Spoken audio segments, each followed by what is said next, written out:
On va ici déterminer une formule de dérivation pour la fonction f de x égale racine de x. Alors, pour x, positif ou nul, puisque la fonction racine de x est définie sur R+. Et on va regarder une formule de dérivation en un point d'abscisse A strictement positif. On verra pourquoi strictement positif et pas égal à 0. On va aussi donc prendre, pour appliquer un taux d'accroissement, un nombre h, très proche de 0, tel que a plus h soit positif ou nul, pour pouvoir lui appliquer la racine carrée. J'applique mon taux d'accroissement, f de a plus h moins f de a sur h, ce qui nous donne racine de a plus h moins racine de a sur h. Et puis, je vais essayer de transformer cette écriture, puisque ce h, au dénominateur, me gêne. Quand h va tendre vers 0, je vais diviser par 0 quasiment, et ça va m'embêter. Donc il va falloir changer cette écriture. Donc c'est ce que je vais faire. Je vais appliquer une méthode assez connue en mathématiques. On va voir pourquoi.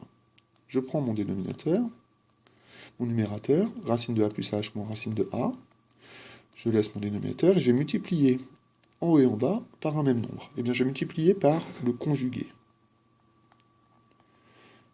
Le conjugué du numérateur, c'est racine de a plus h plus racine de a, ici, et je vais multiplier en haut et en bas. Alors, pourquoi je fais ça? Pourquoi je fais ça? Pour regarder ici, au numérateur, on obtient une intermarquable. C'est une intermarquable dite numéro 3. J'obtiens a moins b, facteur de a plus b. Alors, le a n'est pas le même ici que notre a choisi pour notre taux d'accroissement, mais a moins b facteur de a plus b, ça fait a carré moins b carré si on développe. Eh bien, c'est ce que je vais faire. Je vais développer mon numérateur. Je reprends mon égalité ici. A carré moins b carré, j'obtiens donc racine de a plus h au carré, moins racine de a au carré, sur h. Ici, mon dénominateur ne bouge pas.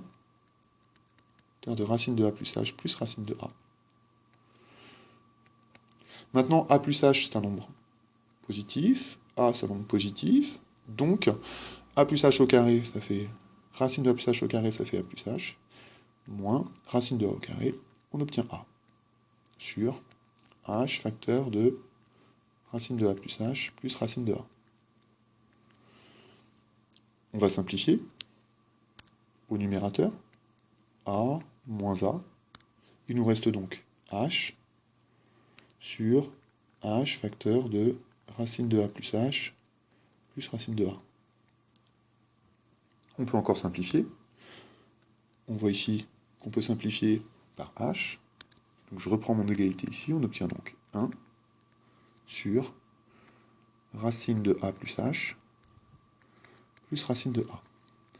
Et là, on n'a plus notre h au dénominateur, seul, qui nous embête. Pourquoi? Parce que lorsque h va être très petit, très proche de 0, ici, on va avoir racine de a plus h qui va être quasiment égale à racine de a. Et bien c'est ce qu'on va faire, on va donc faire tendre h vers 0. Donc je vais mettre une flèche ici, je vais regarder ma limite lorsque h va être très très proche de 0. Eh bien, on va arriver vers ce nombre. 1 sur racine de a plus racine de a. Racine de a plus racine de a, ça fait donc 1 sur 2 racines de a. Et finalement, j'obtiens ici ma formule de dérivation, puisque la dérivée de f en un point d'abscisse a strictement positif, c'est donc 1 sur 2 racines de a. Donc ma fonction f de x égale racine de x, elle est dérivable sur R plus étoile, on dit, c'est-à-dire tous les nombres strictement positifs, et on obtient 1 sur 2 racines de a. Alors pourquoi strictement positif? Parce que si a vaut 0, on le voit bien ici, on risque d'avoir un problème, puisqu'on risque de diviser par 0. On le verra en cours, pourquoi géométriquement on obtient une impossibilité.